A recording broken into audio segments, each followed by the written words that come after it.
As we enter spring on the beautiful North Coast of KZN, MyBallito and the South Africa has been inundated with requests from our audience to share some recipes that scream sun, sea, and of course warm, humid days. We decided to chat to an expert to give us advice on how to get the most out of spring/summer when it comes to food. As South Africa's first Michelin Star chef, world-famous restaurateur and all-round food hero, Jan-Hendrik van Westhuizen is the perfect person to chat to regarding our quest for beautiful food. Jan-Hendrik owns the restaurant Jan, a Michelin Star masterpiece in Nice, and even has his own television show of the same name on CakeNet. Jan, thank you so much for joining us. Good morning. Thank you for having me. It's what an honor to chat to KZN. I never get to visit you guys often, but it's great. Now, Jan, before we get to food perfection, please tell us about your journey to becoming South Africa's first Michelin Star chef. I grew up on a farm in Middelburg in Mpumalanga.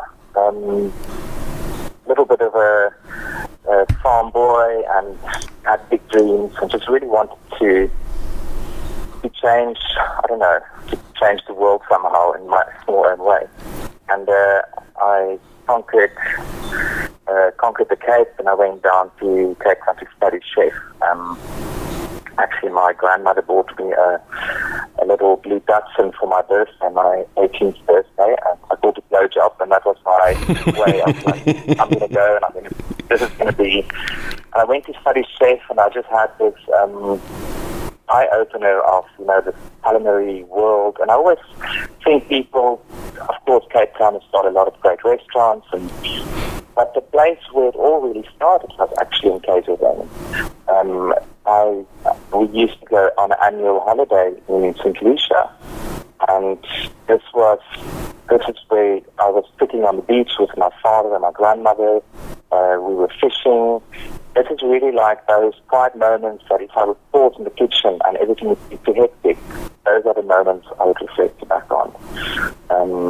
Anyway, so after studying chef, I went to study photography and graphic design, which has been a very helpful to what I'm doing today.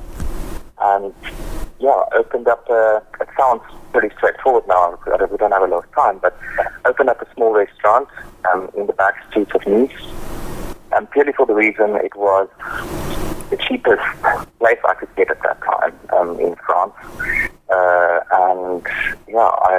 We worked really hard as a team, and we still work hard. We've got South African chefs in the kitchen, and we're cooking South African food. And it's just been summer. We're at the end of summer, which is actually a great time to have this chat about. Now, Jan, let's talk about exactly that: summer, sun, sea, and warm days. What should we be eating this season? That's a difficult one to ask and a difficult one to answer. I think I always go for seasonal, and I really, really have a problem with people not being educated to know what is in season. I think that's the first thing.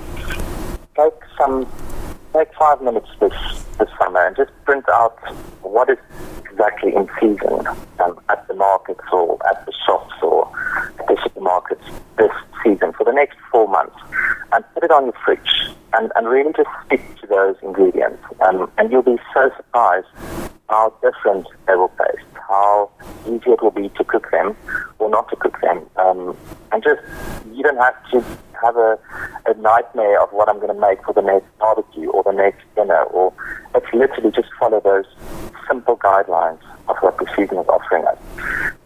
So back to your question, I think there's a massive trend for less meat. Of course, I'm speaking to a very untouchy subject at the moment, speaking to South Africans. But coming from a farm and having a barbecue or a braai a lot, for me, I always love my meat, and I would always have meat. But definitely a trend that I'm spotting, and I hate that word trends, but there's a movement towards a different type of protein. A type of protein that you can actually replace, and you can still have a wonderful meal. Healthier options, healthy eating, of course, is the way we all want to go. And then you can still do that with having delicious food. We just made a watermelon barbecue, and you just cut the watermelon into thick slices, and you put it on into chunks like steaks, and you put it on the braai. Sorry, I have to interrupt. You bride watermelon. That's fascinating. Exactly. So you actually just chop it up into 3, 5, you can go even 6 millimeter steaks. Put it on the braai. You can season it afterwards. Don't have to worry about that.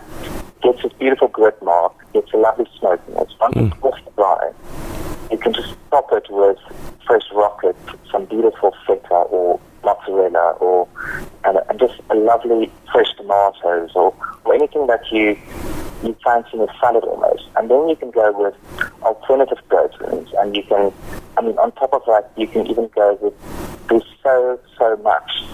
We've got, instead of doing a hamburger, you get these beautiful round tomatoes, you chop them in half, and that could be, you can do a caprese burger, make vegetable patties, and I know a lot of people go like, oh my God, that's not the same thing. I know it's not the same thing, but start with doing one of those interesting factors into your barbecue, and you'll be amazed how you love it. There's also a massive movement towards fermenting food. So a week before you have you just chop up some stuff, radishes ferment extremely well, cabbage, you can do kimchi, and all of that stuff really adds to this, what we were just talking about, dried watermelon, caprese burgers, and it's great probiotics, and it's really gut-friendly food. Alcohol-free spirits, it sounds like I'm taking away all the deliciousness in the world, but there is a real beautiful thing that, especially in South Africa, I've noticed that on a recent visit, the premium tonics you get, the botanical mixes, those things they're just so delicious, and you can, a dash of bitters, to me that's almost plenty of alcohol, and it gives you a beautiful flavor as well. You still get a little tipsy if you want to go that route, but that's the alternative for drinking. And then I just want people, for me, summer was all about being messy, being healthy, and being at home. Restaurants, I probably went out twice, and it's not great marketing for my own restaurant yet, but, I would do something at home rather than taking out and going and sit at a restaurant, which I'm not familiar with. With my family, we've never done that, but I would much rather have something at home. Now, is it possible to eat healthily and still actually enjoy your meal? Yeah, totally. I think that connects with a lot of the things that we just spoke about, and going back to seasons, and also look at your product, what you buy. Not to be fooled by marketing and the selling techniques that the supermarkets are trying to fault us with. If you don't understand something on the back label, don't buy it. That's as simple as that. And at the restaurant, that is really my way of living and cooking. If I don't understand a word on a label, I won't put it in my mouth. No way. And sometimes you go and you think, well, should we, how can cherries in the middle of winter be in season? Or how can strawberries in the middle of winter be in season? That's just wrong. It's just totally wrong. And that's why I was just falling back to printing that sheet. What is in summer season? It's asparagus. And it's got such a freshness to it. It just makes such a difference to your taste. Do you have any parting words of wisdom we should keep in mind when it comes to our spring-summer menu? Keep it local. Do something at home, and just be messy. I love that whole, just, life is so full of rules and full of regulations, and I don't know, we just all packed into boxes so much, and I just feel when it comes to food, we should just really let go. Just open a book, and if you've marked a recipe 10 years ago, just open it up and cook it, or try it, and be outside, get this beautiful sun, get the sea, get the wind through your hair, just enjoy summer, and eat local and seasonal.